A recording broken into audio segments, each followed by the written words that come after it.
हम्म पता नहीं इस खेत में कब अच्छी फसल आएगी। जितनी बार भी कोशिश कर लूं, पर फसल सूख ही जाती है। अरे, अब यही सोचते मत बैठिए, जाइए और उस पड़ोसी गजानन से बात कीजिए। उसके खेत से पानी का कोई प्रबंध होता है क्या? देखिए। अरे वो गजानन कहाँ देने वाला है पानी। फिर भी जाकर देखता हूँ। सीताराम गजानन के खेत में जाता है। अरे गजानन, फसल को पानी दे रहे हो?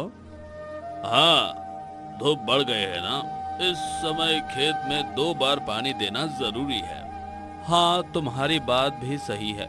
अच्छा है, तुम तो 2 बार फसल को पानी दे रहे हो और मेरे पास 1 बार देने के लिए भी पानी नहीं है। तुम अगर अपने कुएं से पानी दे दो तो। अरे मैं कैसे दे सकता? अभी मेरे कुएं में भी इतना पानी नहीं बचा है। मैं ही विचार कर रहा हूँ कि आगे अपने खेत के लिए पानी का प्रबंध कैसे करूँ। सीताराम अपने खेत में वापस आता है। फिर उसने ना कहा ना पानी के लिए। जी, मुझे तो लगता है कि अब हमें अपने खेत में ही कुआं खोद लेना चाहिए। हमारे ही खेत में कुआं होगा तो हमें कभी पानी की कोई दिक्कत नहीं होगी। हाँ, पर कुआं खोदने के लिए कितना धन लगता है और इतना धन कहाँ है हमारे पास। हम तो 2 समय की रोटी जैसे तैसे खा पा रहे हैं। हाँ, पर कुछ न कुछ तो करना ही पड़ेगा अब। आप एक काम कीजिए, आप साहूकार से जाकर मिलिए, उनसे कुछ कर्जा ले लीजिए। सीताराम साहूकार के पास आता है। राम राम सरकार। बोलो सीताराम, क्या काम है? सरकार, थोड़ा कर्जा चाहिए था। खेत में कुआं बनवाना है। क्या? अब खेत में कुआं बनवाना है? तुम्हारा तो पिछला कर्जा भी तुमने नहीं चुकाया है अभी तक। हाँ सरकार, 1 बार कुआं बनवा लूं, फिर फसल को पानी मिलता रहेगा और फसल अच्छी आएगी तो मैं आपका सारा कर्जा एक साथ उतार दूंगा। ठीक है, अगर ऐसी बात है तो दे देता हूँ तुम्हें कर्जा। सीताराम साहूकार से कर्जा लेता है और मजदूरों को बुलाकर कुआं बनाने के काम पर लग जाता है। 2 दिनों के बाद कुआं बनकर तैयार हो जाता है। शाम के समय कुएं का काम पूरा खत्म हो जाता है। सीताराम और मीरा देखते हैं कि कुआं पानी से पूरा भर गया है। अरे वाह, ये कुआं तो पूरा भरा हुआ है। देखिए, मैंने कहा था ना। अब देखिए हमारी फसल भी कैसे लहराने लगेगी। हाँ, हम कल सुबह खेत में पानी देने के लिए आते हैं। सीताराम और मीरा खुश होकर अपने घर चले आते हैं। दोनों इतने खुश होते हैं, उन्हें अब पानी की कोई चिंता नहीं होती। दोनों सो जाती हैं। अगली सुबह दोनों जल्दी उठकर अपने खेत में आते हैं। जैसे ही कुएं के पास आते हैं, वो देखते हैं कि कल जहां पानी से लबालब भरा हुआ कुआं था, आज उस जगह पर मिट्टी के सिवा और कुछ नहीं होता। अरे ये क्या, कुआं कहाँ गया? हाँ, मैं भी वही देख रही हूँ। कल पानी से भरा हुआ कुआं आज कहीं गायब हो गया है। क्या हो रहा है ये? अरे इतनी मेहनत से वो कुआं हमने बनवाया था, कहाँ चला गया? जमीन निकल गई या आसमान खा गया हमारे कुएं को? वही तो कुछ समझ नहीं आ रहा है। वो कोई मनुष्य या प्राणी नहीं है कि ऐसे लुप्त हो जाए। अरे मैंने साहूकार से कर्जा लिया है। अब अगर कुआं ही नहीं होगा तो फसल कैसे आएगी, और फसल नहीं आएगी तो साहूकार का कर्जा कैसे चुकाऊंगा? सीताराम अपनी सर को हाथ लगाकर नीचे बैठ जाता है। मीरा भी हताश हो जाती है। दोनों को समझ नहीं आ रहा था कि आखिर उनका कुआं ऐसे लुप्त कहाँ हो सकता है। कुछ देर के बाद, सुनिए, आप महाराज से जाकर मिलिए। अरे महाराज के पास जाकर क्या करूंगा? महाराज के पास जाकर उन्हें बताइए कि किसी ने हमारे कुएं को चोरी कर ली है। क्या कुएं की चोरी हुई है? हाँ, अब हमने इतनी मेहनत और खर्चा करके बनाया हुआ कुआं अब उसकी जगह पर नहीं है। इसका अर्थ यही है ना कि उसकी चोरी हुई है। आप जल्दी जाइए। अरे कुआं चोरी हो गया है, ये सुनकर लोग मेरा मजाक उड़ाएंगे। पूरा गांव हंसेगा मुझ पर। महाराज को भी मेरी बात पर विश्वास नहीं होगा। वो सब मैं जानती हूँ, पर अभी महाराज ही हमारी सहायता कर सकते हैं। मीरा की बात सुनकर सीताराम महाराज आत्मानंद के राजसभा में आता है। महाराज की जय हो। बताओ, क्या समस्या है तुम्हारी? महाराज, मेरा कुआं चोरी हो गया है। क्या चोरी हुआ है? और वो भी कुआं? ऐसा कैसा विचित्र कुआं है तुम्हारा जिसकी चोरी हो गई है? महाराज की बात सुनकर सभी दरबारी हंसने लगते हैं। महाराज, मैं सच बोल रहा हूँ। 2 दिन मजदूर लगाकर मैंने अपने खेत में कुआं बनवाया था। कल रात पानी से भरा हुआ वो कुआं मेरे खेत में ही था, पर जब आज सुबह मैं और मेरी पत्नी खेत में फसल को पानी देने के लिए गए, तब कुआं वहां नहीं था। क्या बोल रहे हो तुम? मुझे तो विश्वास ही नहीं हो रहा है। कोई कुआं अपनी जगह से लुप्त कैसे हो सकता है? महामंत्री, आपने कभी इस विषय में कुछ सुना है कि कोई कुआं अचानक से लुप्त हो गया हो? नहीं महाराज, ऐसी विचित्र घटना तो मैंने जीवन में आज पहली बार सुनी है। ऐसा कभी हो ही नहीं सकता। ये व्यक्ति अवश्य झूठ बोल रहा है। ये राज्यसभा का समय व्यर्थ कर रहा है। अरे नहीं महाराज, मैं सच बोल रहा हूँ। मैं एक गरीब किसान हूँ। मैंने साहूकार से कुआं बनवाने के लिए कर्जा लिया है। आप चाहे तो उनसे पूछ लीजिए।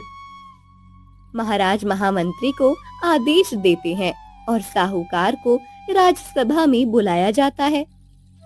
साहूकार, बताओ, इस किसान ने तुमसे कुछ दिन पहले कुआं बनाने के लिए कर्जा लिया था? हाँ महाराज, ये कुछ दिन पहले मेरे पास आया तो था और कह रहा था कि उसे अपने खेत में कुआं बनवाने के लिए कर्जा चाहिए था, और कह रहा था कि अच्छी फसल होने के बाद सारा कर्जा एक साथ उतार दूंगा। देखिए महाराज, मैंने कहा था ना, मैं सच बोल रहा हूँ। मैंने कुआं बनवाया था, पर अब वो गायब हो गया है। महामंत्री, आप स्वयं इस किसान के खेत पर जाकर देखिए। यदि वहाँ कुआं बना होगा तो उसके कोई तो चिन्ह मिलेंगे। महामंत्री सीताराम के साथ उसके खेत में आते हैं। महामंत्री पूरे खेत को ध्यान से देखते हैं और फिर से महल में चले जाते हैं। महाराज, मैंने उस किसान के खेत का पूरा ध्यान से निरीक्षण किया, परंतु उस खेत में 2 दिनों पहले कोई कुआं बना हो ऐसे कोई चिन्ह नहीं थे। समझ नहीं आ रहा है कि वो किसान हमसे झूठ क्यों बोल रहा है। महामंत्री, आप उस किसान पर नजर बनाए रखिए। मुझे तो किसान उसके कुएं की तरह विचित्र लग रहा है। शाम हो जाती है। मीरा और सीताराम अभी तक खेत में ही बैठे हुए थे। अंधेरा हो जाता है और अचानक उन्होंने बनाया हुआ कुआं उसी स्थान पर प्रकट हो जाता है जहां कल उसे बनवाया गया था। उस कुएं से पानी बहने लगता है। मीरा और सीताराम उस पानी से भरे हुए कुएं को देखकर आश्चर्य में पड़ जाते हैं। मीरा तो मेरी आंखें पर विश्वास ही नहीं हो रहा। मेरा तो ये कुआं यहाँ अपने आप प्रकट कैसे हो गया? अब ये सब छोड़ो। अब ये कुआं प्रकट हो ही गया है तो खेत में पानी दे देते हैं। दोनों भागकर कुएं के पास जाते हैं। हंडा उठाकर उसे रस्सी से बांधकर कुएं में डालकर पानी निकालने लगते हैं। जब सीताराम कुएं से हंडा बाहर निकालता है तब वो खाली होता है। ये क्या, कुएं में इतना पानी भरा हुआ है, फिर भी ये हंडा खाली कैसे है? अब रुकिए, मैं देखती हूँ। अब मीरा आगे जाती है और हंडा को कुएं में छोड़ती है। वो हंडा को कुएं से बाहर निकालती है। वो भी खाली होता है। अब दोनों डर जाते हैं। सुनिए, अब मुझे ये तो कुछ विचित्र प्रकार का लग रहा है। हमें इस कुएं से दूर ही रहना चाहिए। मुझे भी कुछ समझ नहीं आ रहा है, ये सब क्या हो रहा है। चलो अभी हम घर चलते हैं, कल आकर सोचेंगे क्या करना है। मीरा और सीताराम घर आते हैं। अगले दिन दोनों डरते हुए खेत में जाते हैं। तब फिर वो कुआं वहां नहीं होता। अब तो दोनों के पैरों तले जमीन ही खिसक जाती है। मीरा सीताराम से कहती है कि ये कुछ अजीब हो रहा है, हमें किसी ज्ञानी की सहायता लेनी चाहिए। दोनों वन में चले जाते हैं। वन में एक बहुत बड़े साधु थे जिन्हें भूत, भविष्य और वर्तमान के विषय में सब ज्ञान था। उनके पास चले जाते हैं। साधु बाबा हमारा रक्षण कीजिए। क्या हुआ पुत्र? साधु बाबा, मेरे खेत में बनाया हुआ कुआं अचानक गायब हो जाता है। हाँ साधु बाबा, हमने बड़ी मेहनत से कुआं बनवाया था, पर सुबह जब हम खेत में जाते हैं तब कुआं अपने स्थान पर नहीं होता। बाबा जी, आप ही हमारी सहायता कर सकते हैं। आपको तो तीनों कालों का ज्ञान है। आप ही बताइए कि उस विचित्र कुएं का रहस्य क्या है? पुत्र, हमारे इस जन्म में जो भी अनुभव हमें आते हैं उसकी कड़ियां हमारे पिछले कई जन्मों से जुड़ी हुई होती हैं। तुम्हारे साथ ये जो विचित्र घटना घट रही है उसकी कड़ी भी तुम्हारे किसी पिछले जन्म से जुड़ी हुई है। आप क्या कह रहे हैं साधु बाबा? मेरी कुछ समझ में नहीं आ रहा है। पुत्र, तुम्हारे पिछले जन्म में तुम एक बहुत बड़े साहूकार थे। उस समय तुम बहुत धनवान थे और तुम्हारे बड़े बड़े खेत थे, और तुम्हारे बड़े बड़े खेत में एक बड़ा कुआं था। वो कुआं इतना बड़ा था कि पूरे गांव की प्यास बुझा सकता था। उस कुएं का पानी कभी खत्म नहीं होता था। एक बार गांव में अकाल पड़ा था और एक दिन साहूकार जी, गांव में अकाल पड़ा है। आपके खेत के कुएं में इतना पानी है, अगर आप कहें तो मैं थोड़ा पानी अपने घर ले जाऊं। घर में बिल्कुल भी पानी नहीं है। पूरे गांव में मेरा ही एक कुआं है क्या, जो तुम मेरे कुएं में पानी लेने आ गई हो? क्या बुढ़िया? साहूकार जी, गांव के सभी कुएं सूख गए हैं। किसी भी कुएं में पानी नहीं है। सभी गांव वाले प्यासे हैं। इसका मतलब है कि अगर मैंने तुम्हें पानी दे दिया तो एक एक करके सभी गांव वाले मेरे कुएं से पानी लेने आएंगे। मैं नहीं दूंगा तुम्हें पानी। कमला काकी चली जाती है। उसे रास्ते में वसुधा मिलती है। उसके हाथ में खाली हंडा था। क्या हुआ कमला काकी, दे दिया साहूकार ने पानी? अरे कहाँ, वो साहूकार तो बड़ा ही दुष्ट है। हम सबकी जमीनें उसके पास गिरवी हैं। उसका ब्याज जीता है और हम पर ही रोब जमाता है। मुझे बोल रहा था कि गांव किसी दूसरे कुएं से पानी भर लो। वो मुझे बोल रहा था कि जाओ कहीं और किसी और गांव से पानी भर लो। क्या उसने ऐसा कहा? आपने उसे बताया ना कि सभी कुएं सूख चुके हैं? हाँ, मैंने उसे कितना कहा कि गांव में सिर्फ आपका ही कुआं ऐसा है जो पानी से भरा हुआ है। तो कहने लगा कि फिर अब एक एक करके पूरा गांव मेरे कुएं से पानी लेने चला आएगा। उस दुष्ट के पास अभी पानी है, इसलिए उसे बहुत घमंड आया है। पर अगर कभी ऐसा दिन आया कि उसे पानी के बिना तड़पना पड़े, तब उसे हमारी पीड़ा का अनुभव होगा। तुम सही कह रही हो वसुधा, पर वो तो बाद की बात है। अभी हम सब क्या करें? पानी का प्रबंध कैसे करें? पूरे गांव में पानी के बिना लोगों की हालत खराब हो रही है।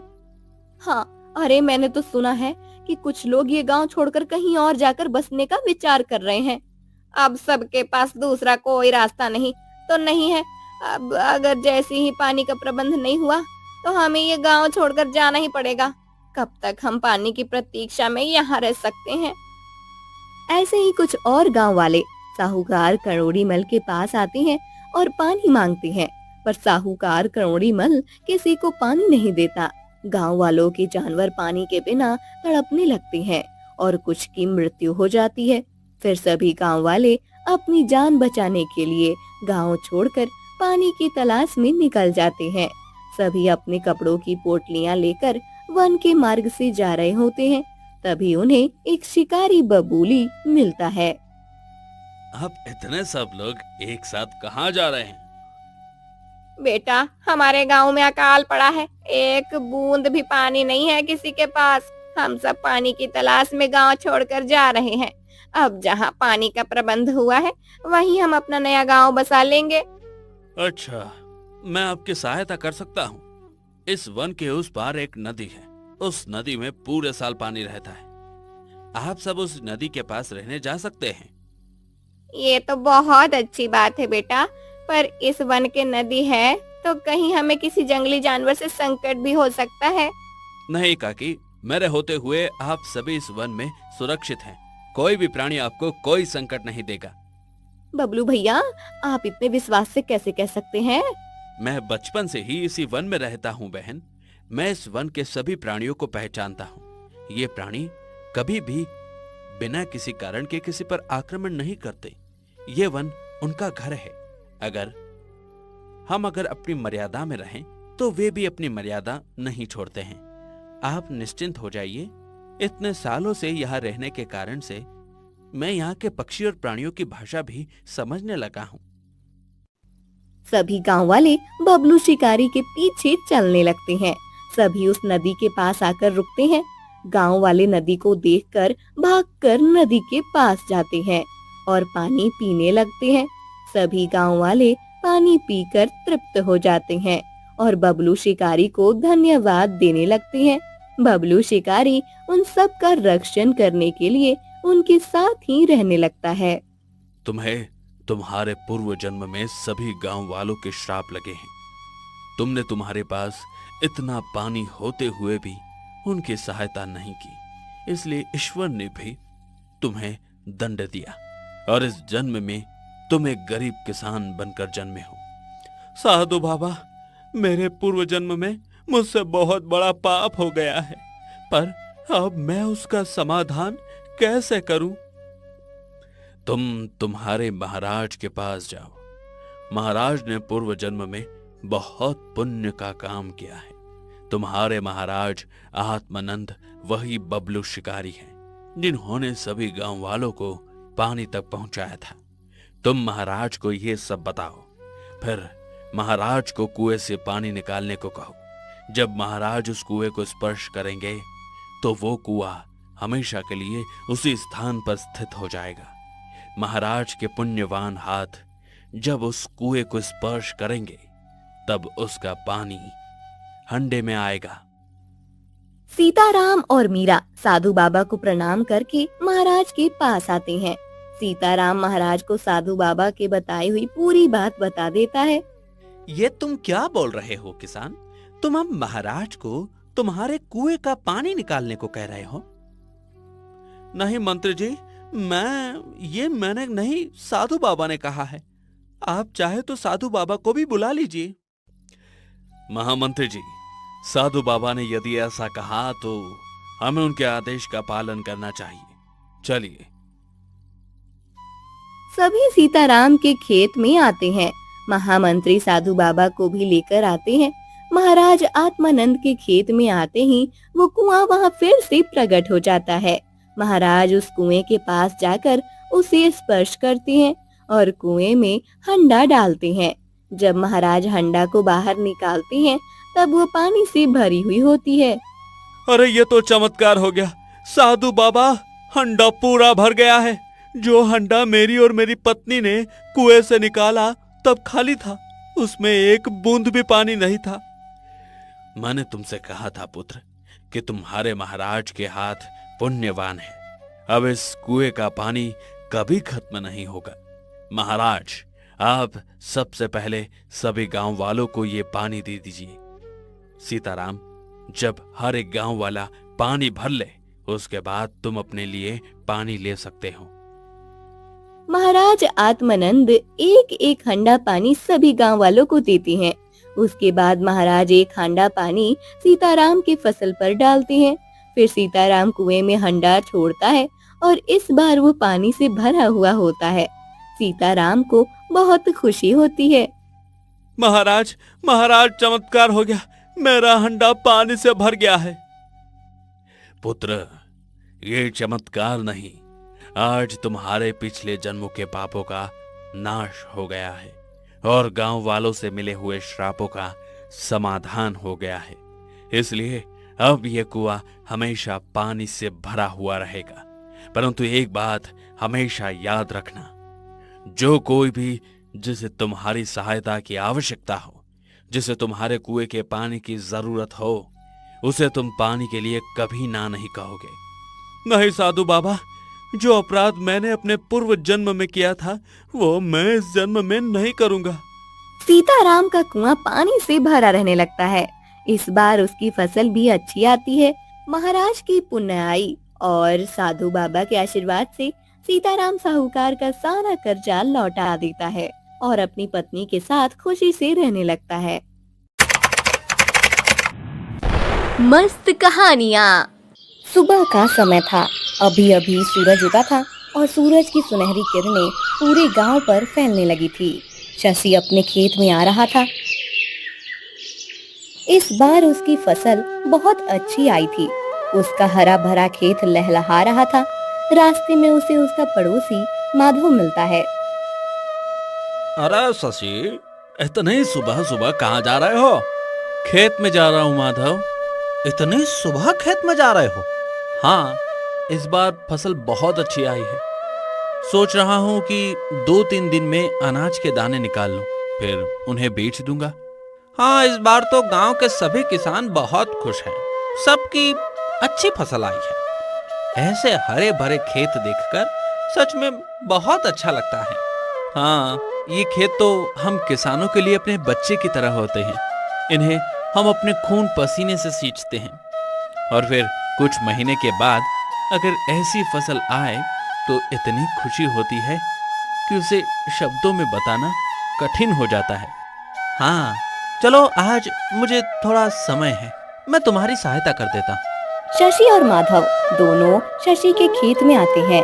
शशि सामने देखता है और उसका प्रसन्न चेहरा एकदम उतर जाता है। अरे अरे ये क्या है सब? हे भगवान, ये सब क्या हो गया? भागो भागो यहाँ से।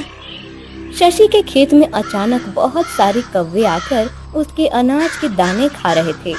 इतने सारे कौवे अगर अनाज खा लेते तो पूरी फसल का नाश हो जाता। माधव और दोनों मिलकर उन कौवों को लाठी काठी से भगाने लगते हैं।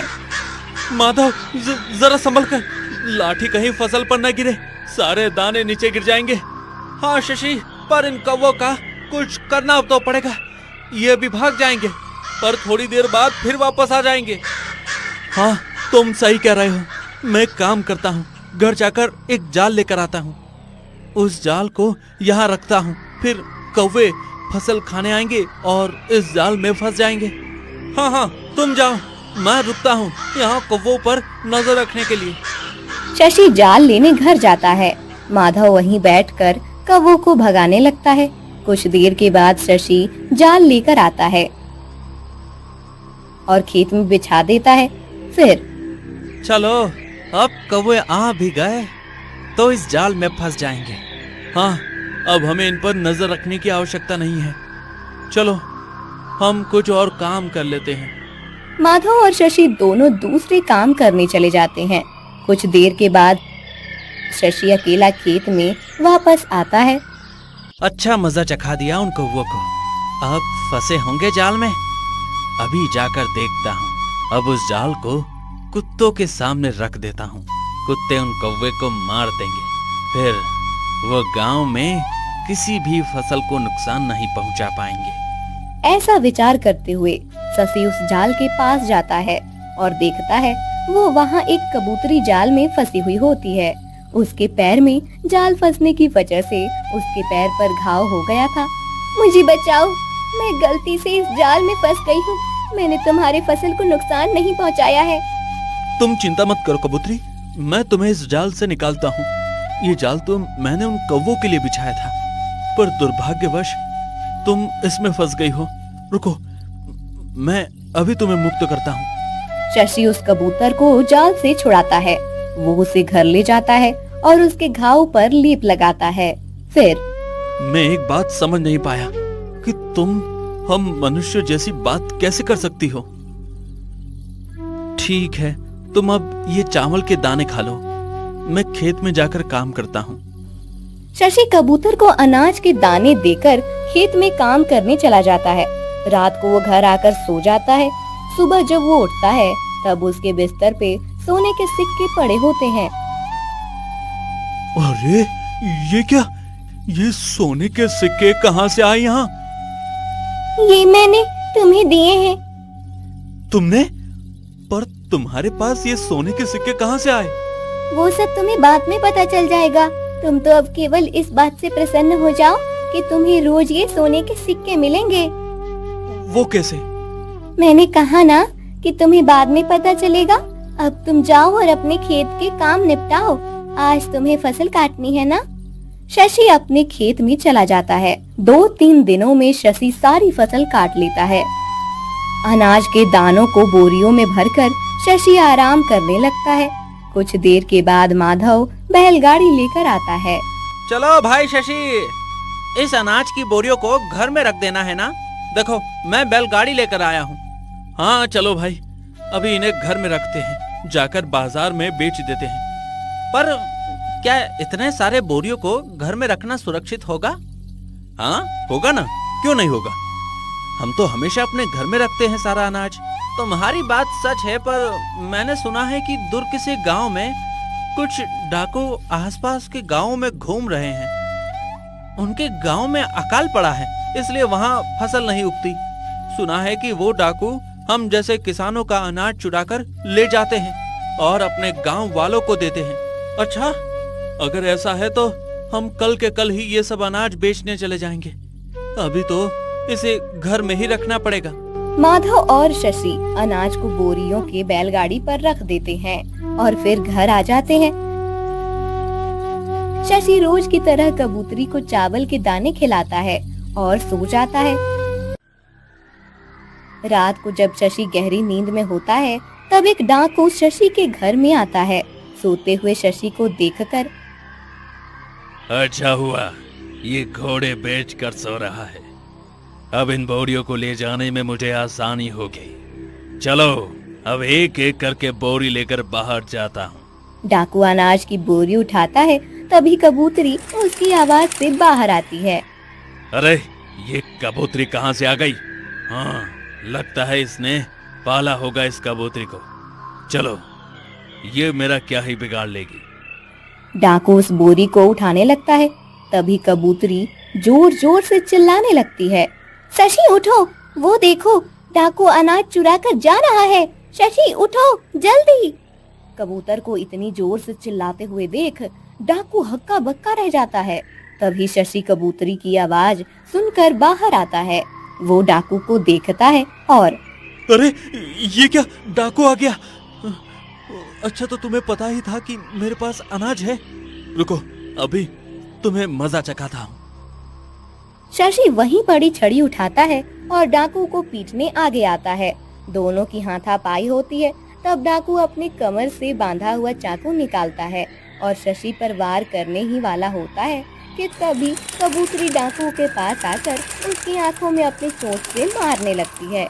अचानक अपनी आंखें पर वार होने से डाकू को कुछ समझ नहीं आता और वो भाग जाता है। अच्छा हुआ मेरी प्यारी कबूतरी, तुमने मुझे पुकारा। आज तुम नहीं होती तो ये डाकू मेरा सारा अनाज चुरा कर ले जाते। नहीं शशि, मेरे होते हुए तुम्हें कभी कोई नुकसान नहीं हो सकता। तुम कल ही जाकर सारा अनाज बेच कर आओ। अगले दिन शशि माधव के साथ जाता है और सारा अनाज बेच कर आता है। उसे बहुत सारे पैसे मिलते हैं। कबूतरी भी रोज शशि को सोने के सिक्के देती थी। इस वजह से शशि जल्दी ही धनवान बन जाता है। शशि अब अपना घर तुड़वाकर वहाँ बड़ा घर बनवा लेता है। एक रात वो डाकू छुपके से शशि के नए घर को देखता है। अरे वाह, लगता है ये तो बहुत ज्यादा धनवान बन गया है। उस दिन मैं अनाज चुराने आया था तो इसने मुझे चुराने नहीं दिया। अब तो इसके घर में ही चोरी करूंगा। लेकिन पहले ये पता करना पड़ेगा कि ये इतना धनवान बन कैसे गया है। अनाज की बोरियों को बेचकर तो इसके पास इतने पैसे नहीं आए होंगे। मुझे इस पर नजर रखनी पड़ेगी। डाकू शशि पर नजर रखने लगता है। एक दिन शशि माधव को एक पोटली देता है। ये लो माधव। अरे ये क्या है इस पोटली में? देखो तो। माधव पोटली खोलकर देखता है तो उसके अंदर सोने के सिक्के होते हैं। अरे ये क्या? ये तो सोने के सिक्के हैं। कहाँ से आए तुम्हारे पास? और ये तुम मुझे क्यों दे रहे हो? अरे मेरे पास जो कबूतरी है वो मुझे रोज सोने के सिक्के देती है। दिन भर में वो जितने भी चावल के दाने खाती है सुबह मेरे बिस्तर में उतने सोने के सिक्के रखे हुए होते हैं। क्या? ये तुम क्या बोल रहे हो? ये कैसे संभव है? पता नहीं दोस्त, पर उस कबूतरी ने मुझे कहा है।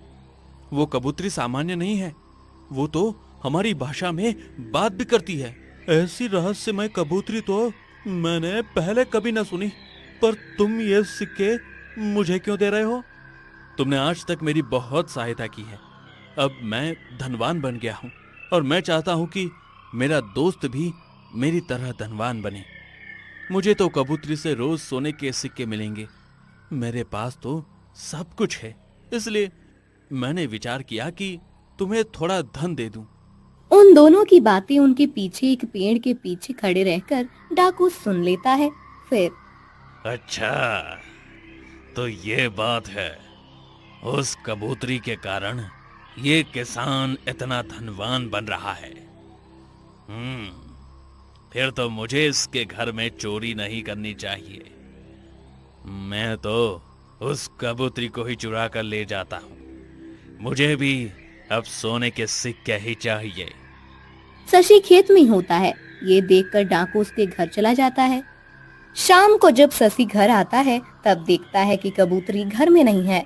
शशि पूरे घर में कबूतरी को ढूंढता है पर कबूतरी कहीं नहीं होती। माधव वहाँ आता है। अरे क्या ढूंढ रहे हो? मेरी कबूतरी घर में कहीं नहीं दिख रही है। अरे अरे शशि, वो तो एक पंछी है, उड़ गई होगी। कब तक तुम्हारे घर में रहेगी? तुम ज्यादा मत सोचो। नहीं, मुझे नहीं लगता कि वो उड़ गई होगी। मैं देखता हूँ। अरे इतने दिन तो तुम उस किसान के पास ही तो थी। तुमने उसे धनवान बना दिया है, अब मुझे भी धनवान बना दो। मुझे पता है तुम उसे रोज सोने के सिक्के देती हो। आज से तुम मुझे सोने के सिक्के दो, फिर मैं तुम्हें छोड़ दूंगा। मैं तुम्हें सोने के सिक्के नहीं दे सकती, वो सिर्फ शशि के लिए है। तुम्हें मुझे सोने के सिक्के देने ही पड़ेंगे, नहीं तो मैं तुम्हारी हत्या कर दूंगा। अभी मेरी मृत्यु का समय नहीं आया है मूर्ख। मेरे जीवन में अभी कुछ काम अधूरे हैं जिन्हें पूर्ण किए बिना मैं अपने देह का त्याग नहीं करूंगी। अगर तुम मेरी बात नहीं मानोगी तो मैं तुम्हें मार दूंगा। ऐसा कहकर डाकू अपना चाकू उठाकर कबूतरी को मारने जाता है। तभी शशि पीछे से आकर उसका हाथ पकड़ लेता है। उस दिन तो अनाज की चोरी करने आया था, वो नहीं कर पाया तो अब मेरी कबूतरी को ही चुरा ले गया तू। अब मैं तुम्हें नहीं छोड़ूंगा। शशि और डाकू में फिर से हाथापाई होने लगती है। इस बार डाकू शशि पर चाकू चलाने में सफल हो जाता है। शशि के हाथ पर चाकू से घाव हो जाता है और उसके शरीर से खून बहने लगता है। उसके खून के कुछ छींटे कबूतरी के शरीर पर गिरते हैं और वहां अचानक रंग बिरंगी किरणें उत्पन्न होने लगती हैं। उन किरणों के साथ ही कबूतरी गायब हो जाती है। एक सुंदर राजकुमारी वहां पर प्रकट हो जाती है। कितनी सुंदर राजकुमारी है। राजकुमारी, मैं आप पर मोहित हो गया हूँ। आप मुझसे विवाह कर लीजिए। मूर्ख डाकू, मुझसे मैं कभी विवाह नहीं कर सकती। मैं पहले से ही विवाहित हूँ और इतने दिनों से मेरे पति के साथ ही रह रही थी। इतने दिनों से तुम मेरे साथ रह रही थी, इसका अर्थ है कि मैं तुम्हारा पति हूँ और तुम अचानक कबूतरी से राजकुमारी कैसे बन गई? क्या रहस्य है तुम्हारा? अरे ये मेरे लिए यहाँ आई है। नहीं, मैं शशि की पत्नी हूँ और उसके साथ ही रहूंगी। पूरा एक जन्म में उसके साथ रहने की प्रतीक्षा कर रही थी। अब हम दोनों को एक दूसरे से अलग कोई नहीं कर सकता। राजकुमारी, मैं तुम दोनों को एक नहीं होने दूंगा। मैं तुम्हें प्राप्त करके ही रहूंगा, फिर चाहे मुझे इस किसान की हत्या ही क्यों ना करनी पड़े। नहीं, तुम शशि की हत्या मत करना। मैं तुम्हारे साथ आने के लिए सज्ज हूँ। ये तुम क्या कह रही हो राजकुमारी? तुम इसके साथ कैसे जा सकती हो? उसने कहा ना कि वो मेरे साथ आ रही है, उसे अब मैं पसंद आया हूँ। डाकू शशि से बात करने लगता है। इसी अवसर का फायदा उठाकर राजकुमारी वहीं पड़ा हुआ चाकू उठाती है और डाकू की हत्या कर देती है। फिर इस दुष्ट डाकू को बातों में उलझाने के लिए मैंने ऐसा कहा था उसे। शशि, तुम्हारा और मेरा संबंध पिछले जन्म से है। तुम ये सब क्या कर रही हो? मेरी कुछ समझ में नहीं आ रहा। मैं तुम्हें सब विस्तार से समझाती हूँ। पिछले जन्म में तुम एक राजकुमार थे और मैं एक राजकुमारी थी। हम दोनों का विवाह होकर कुछ ही दिन हुए थे। एक बार हम दोनों वन में विहार कर रहे थे। तब सुनिए राजकुमार, मुझे भूख लगी है, आप मेरे लिए फल तोड़ कर लाइए ना। अवश्य, मैं अभी लाता हूँ। राजकुमारी को एक आम का पेड़ दिखता है जिस पर बहुत सारे आम थे। उस पेड़ के पीछे एक साधु तपस्या करने बैठे हुए थे जो राजकुमार को दिख नहीं रहे थे। राजकुमार आम पर पत्थर मारने लगते हैं। आम तो नीचे नहीं गिरता, पर एक पत्थर पीछे तपस्या कर रहे साधु के सर पर जाकर गिरता है। उनके सर से खून बहने लगता है और उनकी तपस्या भंग हो जाती है। साधु बहुत क्रोधित हो जाते हैं और मूर्ख राजकुमार, मेरी तपस्या भंग कर दे। साधु की आवाज सुनकर राजकुमारी भी भागकर राजकुमार के पास आती है। क्या हुआ राजकुमार? मैं आपके लिए आम तोड़ने के लिए उस पेड़ पर पत्थर मार रहा था। एक पत्थर साधु बाबा को लग गया। मुझे नहीं पता था कि पेड़ के पीछे साधु बाबा बैठे हैं। तुमने मेरी तपस्या भंग कर दी है, इसलिए अब तुम्हें मेरे क्रोध का सामना करना पड़ेगा। नहीं साधु बाबा, इनकी कोई गलती नहीं है। मैंने ही उन्हें कहा था कि मेरे लिए फल तोड़ कर लाइए। राजकुमारी, तुम्हारे फल खाने की इच्छा से मेरे शरीर से रक्त बह गया है और मेरी तपस्या भी भंग हो गई है। तुम्हारे प्रेम के लिए राजकुमार ने इस पेड़ पर पत्थर मारे हैं। मैं तुम्हें श्राप देता हूँ कि तुम दोनों का वियोग हो जाएगा। तुम एक कबूतरी बन जाओगी और कभी राजकुमार के साथ नहीं रह पाओगी। नहीं नहीं साधु बाबा, हमें इतना बड़ा श्राप मत दीजिए। हम दोनों एक दूसरे से बहुत प्रेम करते हैं। मैं आपसे क्षमा मांगती हूँ। कृपया अपने श्राप का समाधान कीजिए। साधु बाबा अपना क्रोध शांत करते हैं और ठीक है, मैं दिया हुआ श्राप तो वापस नहीं ले सकता, इसलिए तुम्हें कबूतरी का शरीर तो प्राप्त होकर ही रहेगा। राजकुमार, अपने अगले जन्म में एक सामान्य किसान के रूप में जन्म लेंगे और तभी तुम उनसे मिल पाओगी। जब उनके रक्त के छींटे तुम्हारे शरीर पर गिरेंगे तब तुम अपने असली रूप में आ जाओगी। आज वो दिन आया है जब हम दोनों का फिर से एक बार हम एक हो गए हैं। मैं तुम्हारी पत्नी हूँ शशि। पर फिर वो सोने के सिक्के, वो तुम्हारे पास कहाँ से आए थे? मैं इतने वर्षों से कबूतरी बनी हूँ। पूरा एक जन्म बीत गया है। इतनी वर्षों की मेरी कबूतरी बने रहने की इस तपस्या से मुझ में कुछ शक्तियाँ एकत्रित हो गई थी। मैंने जब तुम्हें खेत में काम करते देखा था तब मुझे बहुत दुख हुआ। पिछले जन्म का राजकुमार इस तरह से खेत में खून पसीना बहा रहा है, यह देखकर मैंने अपनी तपस्या के फल से वो सिक्के उत्पन्न किए और तुम्हें दे दिए ताकि तुम सुखपूर्वक जीवन व्यतीत कर सको। तुम्हें मिलने के बाद इतने दिनों तक मैं इसी दिन की प्रतीक्षा कर रही थी कि कब वास्तव रूप में आऊं और तुमसे मिल पाऊं। तुम ये सब सच बोल रही हो? मतलब ऐसा भी हो सकता है? इस बात पर मुझे विश्वास नहीं हो रहा है और मुझे ये सब स्मरण भी नहीं है। हाँ, इस बात पर विश्वास करना आसान नहीं है, परंतु मैं सब सत्य बोल रही हूँ। साधु बाबा के श्राप के कारण तुम्हें कुछ स्मरण नहीं है। तुम मेरे साथ चलो। जिस स्थान पर हमें वो श्राप मिला था उस स्थान पर जाने के बाद ही तुम्हें सब स्मरण होगा। साधु बाबा अभी तक वहीं हैं, वो तुम्हें सब स्मरण करा देंगे। राजकुमारी शशि को लेकर उस पेड़ के पास आती है। वहाँ उन्हें साधु बाबा मिलते हैं। राजकुमारी साधु बाबा को बताती है कि शशि को सत्य से अवगत कराएं। शशि, राजकुमारी सत्य बोल रही है। यदि फिर भी तुम्हें विश्वास नहीं है तो मेरी आंखों में देखो। मेरे आंखों में तुम्हें वो प्रसंग दिखाई देगा जो तुम्हारे पिछले जन्म में घटित हुआ था। शशि साधु बाबा की आंखों में देखने लगता है। साधु बाबा की आंखों से शशि को पिछले जन्म की सारी बातें वैसे ही दिखती हैं जैसे उस राजकुमारी ने बताई थी। अब शशि को सब स्मरण हो जाता है। साधु बाबा, मुझे स्मरण हो गया है। अब मैं अपनी पत्नी के साथ अपना जीवन व्यतीत करूंगा। हमें आशीर्वाद दीजिए। शशि अब सब समझ जाता है। वो राजकुमारी के साथ अपने घर आता है। राजकुमारी भी एक सामान्य किसान की पत्नी की तरह शशि के साथ रहने लगती है।